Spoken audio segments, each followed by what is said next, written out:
धर्म क्या है इस पर काफ़ी कुछ बोला जा चुका है, काफ़ी कुछ लिखा जा चुका है, काफ़ी चर्चाएं हो चुकी हैं। तो मुख्य रूप से आज हम इस वीडियो में धर्म से संबंधित किसी दार्शनिक चर्चा में नहीं उलझेंगे। हम यहाँ बात करने वाले हैं कि धर्म की एक सामान्य परिभाषा क्या है और यह परिभाषा हमें यूपीएससी एग्ज़ाम में कहाँ कहाँ पर महत्वपूर्ण हो सकती है, कहाँ कहाँ पर काम आ सकती है। तो मुख्य रूप से मेंस के संदर्भ में, उसमें भी जो आंसर राइटिंग हम करते हैं तब धर्म की शब्दावलियाँ जो इस्तेमाल होती हैं, तो वहाँ हम धर्म की परिभाषा से क्या लाभ ले सकते हैं। निबंध में धार्मिक विषय पर अगर कुछ लिखना हो तो वहाँ धार्मिक परिभाषा हमें जानना कितना ज़रूरी है। और दूसरी तरफ इंटरव्यू में भी अगर धर्म से संबंधित कोई प्रश्न आता है तो अगर हम सटीक रूप से जानते हैं कि धर्म क्या है तो एक बेहतर उत्तर उसका हम दे सकते हैं। तो इसी संदर्भ में हम आज यहाँ धर्म को जानेंगे, समझेंगे। तो धर्म जो है इसका समकक्ष जो इंग्लिश शब्द है वह रिलीजन है। और धर्म को समझने से पहले मेरा मानना है कि रिलीजन शब्द को भी ठीक से समझना ज़रूरी है। जैसे रिलीजन जो शब्द बना है वो रिलीजियो शब्द से बना है, जो लैटिन शब्द है। और रिलीजियो शब्द की उत्पत्ति हुई है रीलिगेयर। यहाँ पे री का मतलब है अगेन और लिगेयर का मतलब है कनेक्ट। इसका मतलब अगेन कनेक्शन, या हिंदी में कहें तो पुनः मिलन, पुनर्मिलन, यानी फिर से मिलना। तो फिर से मिलना का अर्थ ये हुआ कि मिला हुआ है पहले से, अब दोबारा से मिलने का प्रयास किया जा रहा है। और इस अर्थ को समझने के लिए हमको थोड़ा बाइबल में जो मानव की उत्पत्ति की कहानी है उस कहानी को समझना, कहानी को सुनना ज़रूरी है। पहले उस कहानी को जान लेते हैं जो कहानी बाइबल में एडम और ईव के नाम से प्रसिद्ध है। बाइबल में लिखा है कि गॉड ने सबसे पहले इस पूरे जगत का क्रिएशन किया, उसके बाद नदी, पर्वत, पहाड़, जीव जंतु इन सब का निर्माण किया, उनको बनाया। और अंत में गार्डन ऑफ ईडन जहाँ पर गॉड हैं, उन्होंने एडम की रचना की जो कि एक पुरुष था। तो एडम इनोसेंट था और वह बहुत ओबीडियंस था गॉड के प्रति। गॉड ने एडम से कहा कि तुम इस गार्डन ऑफ ईडन में जैसे चाहे वैसे रह सकते हो, जो भी फल या फ्रूट आपको खाने हो वह आप खा सकते हो, बस जो गार्डन ऑफ ईडन के सेंटर में एक पेड़ है जो नॉलेज ऑफ ट्री है, उसको, उसके किसी फल को आपको टच नहीं करना है, उसको नहीं खाना है। और दूसरा एक एडम को काम दिया गया है कि तुमको एक काम करना है कि जो कुछ मैंने क्रिएट किया है तुम उसका नाम दो, क्योंकि इनका नाम क्या होना चाहिए यह मैंने अभी तक निश्चित नहीं किया है, डिसाइड नहीं किया है। तो एडम जो है वो अलग अलग जो जानवर हैं, पौधे हैं, उनके नामकरण में लगा रहता था, लेकिन वह बहुत अकेलापन महसूस कर रहा था उन सब के बीच में। तो गॉड को यह एहसास होता है कि एडम बहुत अकेला है ईडन ऑफ गार्डन में या गार्डन ऑफ ईडन में। तो इसलिए फिर उन्होंने पहली महिला क्रिएट की जिसका नाम था ईव। तो ईव और एडम दोनों साथ साथ रहने लगते हैं और दोनों जो है नग्न अवस्था में रहते हैं, लेकिन चूंकि वो बहुत इनोसेंस हैं, उनको किसी भी चीज़ का कोई नॉलेज नहीं है, तो किसी तरीके का कोई भी शर्म वगैरह वह महसूस नहीं करते हैं और वो दोनों साथ साथ रहने लगते हैं। तभी एक सर्प की, एक सांप की एंट्री होती है और वह वैसा सांप था कि वह अकेला एक जीव था मनुष्य के अलावा जो मनुष्य की भाषा बोल सकता था। तो सांप ईव के पास आता है और ईव से कहता है कि तुम जो है इतने सारे फल खाते रहते हो, तो ये जो सेंटर में एक पेड़ है उसका फल क्यों नहीं खाते हो। तो ये बोलती है कि जो एडम है उसने मुझसे मना किया हुआ है कि ये फल जो है नहीं खाना है। बोले क्यों नहीं खाना है, सांप ने पूछा कि क्यों नहीं खाना है।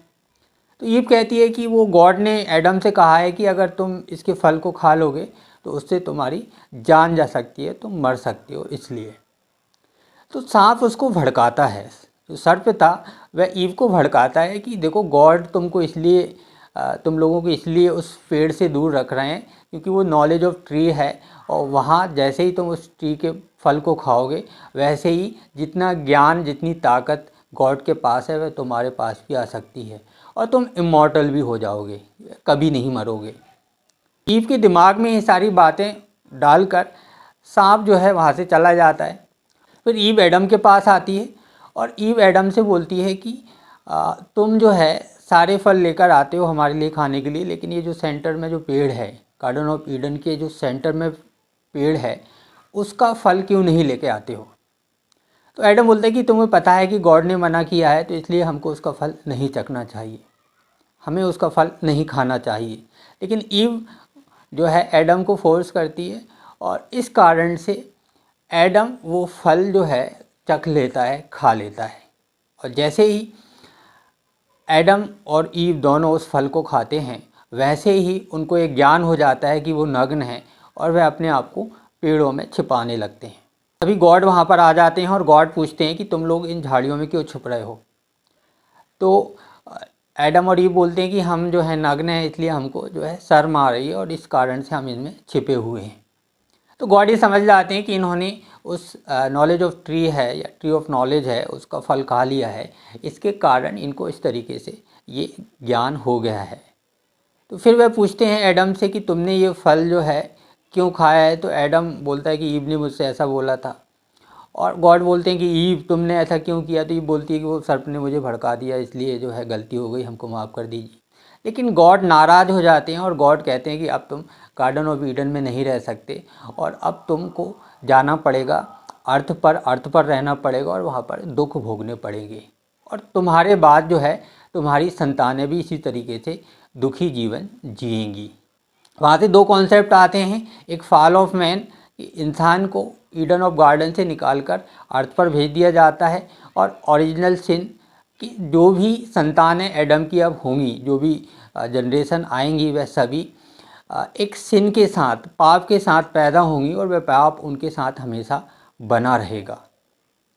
तो यहाँ से यह जो मिलन था मानव का और ईश्वर का, वह हट जाता है, समाप्त हो जाता है और मानव एक तरीके से श्रापित हो जाता है अर्थ पर रहने के लिए और दुखों को भोगने के लिए। तो अब पुनर्मिलन धर्म के माध्यम से, यानी रिलीजन के माध्यम से पुनर्मिलन हो सकता है। और पुनर्मिलन कैसे हो सकता है, तो उसके लिए भी फिर गॉड ने यह व्यवस्था की कि ऐसा होगा कि जब तुम्हारी संतानें होंगी, यानी एडम की संतानें होंगी और वो बहुत ज़्यादा पाप में डूब जाएंगी, बहुत ज़्यादा पाप करने लगेंगी, तो बीच बीच में ईश्वर के पुत्र आएंगे मैसेंजर बन के, और वो मनुष्यता के सारे पापों को अपने ऊपर लेंगे और फिर कुछ सिद्धांत देंगे, कुछ नियम देंगे, जिन नियमों पर अगर इंसानियत चलती है, मानवता चलती है, तो एक दिन जब क़यामत का दिन होगा, डूम्सडे डे होगा, तो फिर सारे जो लोग हैं, जो मर चुके हैं इंसान, उनके पापों का और पुण्यों का एक तरीके से लेखा जोखा रहेगा और उस लेखा जोखा के आधार पर उनको हेल और हेवन में भेजा जाएगा। यानी वो अगर धर्म के रास्ते पर चलते हैं, जो मैसेंजर आए हैं उन मैसेंजर के बताए रास्ते पर चलते हैं, तो एक दिन वह इन पापों से मुक्त होकर फिर से गार्डन ऑफ ईडन में या हेवन में जाकर ईश्वर के साथ रह सकते हैं। वह पुनर्मिलन हो सकता है, रीलिगेयर हो सकता है। यानी ये पूरा रिलीजन का कॉन्सेप्ट है और ईसाईयत में, इस्लाम में और यहूदी धर्म में इसी तरीके की व्याख्याएं धर्म को लेकर की गई हैं। रिलीजन या मज़हब का जो शाब्दिक अर्थ है और जो भाव है वह इसी अर्थ में लिया जाता है। इसके बाद हम आते हैं धर्म पर, और धर्म की सामान्यतः दो अर्थ हैं। धर्म एक अर्थ में लिया जाता है नैतिक कर्तव्य के रूप में। नैतिक कर्तव्य के रूप में जैसे कोई राजा है तो राजा का एक राजधर्म है जो उसकी जनता के प्रति जो कर्तव्य हैं, नैतिक कर्तव्य हैं, उससे संबंधित है। एक राजा जो पिता है तो पिता के रूप में उसके कुछ धर्म बनते हैं जिसको पिता का धर्म कह सकते हैं। एक पुत्र के रूप में कुछ उसके धर्म हैं, अपने जो माता पिता हैं उनके संदर्भ में, तो उसको पुत्र धर्म कहते हैं। अगर वह किसी का मित्र है तो मित्र से संबंधित कुछ उसके नैतिक कर्तव्य हैं जिसको मित्र धर्म कहते हैं। तो एक तो धर्म की जो परिभाषा या अर्थ लिया जाता है वह नैतिक कर्तव्य के रूप में लिया जाता है, और धर्म की जो दूसरा अर्थ लिया जाता है उसको हम रिलीजन या पंथ के रूप में कह सकते हैं। पंथ के रूप में इस तरीके से कि पंथ भी क्या है, पंथ का अर्थ हुआ रास्ता, और जो रास्ता है वह किसके बीच में है, मनुष्य और ईश्वर के बीच में। जैसे जो वैदिक धर्म है या हिंदू धर्म है, तो हिंदू धर्म में ईश्वर तक पहुंचने का जो रास्ता है वह एक नहीं है, उसको 3 रास्तों में बांटा गया है। वो ज्ञान मार्ग हो सकता है, यानी ज्ञान का पंथ हो सकता है, वो कर्म का पंथ हो सकता है, और वो भक्ति का पंथ हो सकता है। तो ज्ञान, कर्म और भक्ति के माध्यम से एक इंसान जो है वो ईश्वर तक पहुंच सकता है मोक्ष के द्वारा। लेकिन मोक्ष उसको तब मिलेगा जब वह अपने नैतिक दायित्वों को पूरा करता रहेगा। जैसे सामान्य जो परिभाषा धर्म की ली जाती है, धारयति इति धर्मा, यानी जो धारण करने योग्य हो। तो धारण करने योग में मुख्य रूप से जो बातें मानी जाती हैं कि ईश्वर ने जो रास्ता सुझाया है, जिनको धारण किया जा सकता है, जो अच्छे गुण हैं, जिसमें सत्य है, अहिंसा है, अपरिग्रह है, करुणा है, ईमानदारी है, और इसमें सबसे मुख्य रूप से है कि जो ईश्वर को धारण करता है, यानी ईश्वर को स्वीकार करता है। देखा जाए तो धर्म की जो पंथ के रूप में परिभाषा है वह मुख्य रूप से यह व्याख्या करती है कि मनुष्य को अच्छे नैतिक कर्म करते रहना चाहिए और मोक्ष प्राप्ति के लिए किसी एक मार्ग का चुनाव करना चाहिए। वह ज्ञान मार्ग हो सकता है, कर्म मार्ग हो सकता है, या भक्ति मार्ग हो सकता है। और वह ठीक से इन मार्ग पर चलेगा तो उसको मोक्ष की प्राप्ति होगी, और मोक्ष की प्राप्ति के बाद वह सीधा ईश्वर के साथ उसका मिलन हो जाएगा। तो सामान्यतः देखा जाए तो दुनिया के जितने भी धर्म हैं वह जो रास्ते सुझाते हैं वह मुख्य रूप से ईश्वर को जानने, ईश्वर को मानने और ईश्वर के साथ पुनर्मिलन की व्याख्या करते हैं। तो वह बेसिक कॉन्सेप्ट के रूप में एक जैसा ही है। तो कुछ जो पश्चिमी दार्शनिक हैं वह भी रिलीजन की व्याख्या एक इथिकल वैल्यूज़ के रूप में, इथिकल ड्यूटीज़ के रूप में करते हैं। तो वहाँ भी उसके 2 अर्थ हो जाते हैं, और यहाँ भी धर्म और जो पंथ है उसके अलग अलग मायने हो सकते हैं, लेकिन मुख्य रूप से जो भाव है वही है कि ईश्वर का बताया जो रास्ता है, पंथ है, वही धर्म है। तो सामान्य भाषा में या शाब्दिक अर्थों में कहें तो जो धारण करने योग्य है वह धर्म है, और एक भाव के रूप में या अर्थ के रूप में जाने तो धर्म वह पंथ है जहाँ मनुष्य ईश्वर तक पहुँचने का प्रयास करता है, या मनुष्य ईश्वर तक पहुँचने की कोशिश करता है, उसी को धर्म कहते हैं। भारतीय संदर्भ में देखें धर्म और पंथ को लेकर भी कुछ विवाद रहे हैं, इसलिए हम धर्मनिरपेक्ष शब्द का इस्तेमाल नहीं करते हैं। और हमारे संविधान में भी 42वें संविधान संशोधन के तहत 1976 में जो सेकुलर शब्द हमारे संविधान के फ्रेमबल में प्रस्तावना में जोड़ा है, उसमें धर्मनिरपेक्ष की जगह पर पंथ निरपेक्ष शब्द इस्तेमाल किया है। यानी सेकुलर का जो ट्रांसलेशन किया गया है वह पंथ निरपेक्ष के रूप में किया गया है, धर्मनिरपेक्ष के रूप में नहीं किया गया है। क्योंकि धर्मनिरपेक्ष में तरीके से वह कर्तव्य निरपेक्ष के भी भाव में उसको परिभाषित किया जा सकता है। तो उम्मीद है कि ये सारी जानकारी आपको कुछ हेल्प करेंगी जब आप मेंस, इंटरव्यू या निबंध में धर्म से संबंधित कोई प्रश्न का उत्तर दे रहे होंगे। आज की इस वीडियो को यही अंत करते हैं।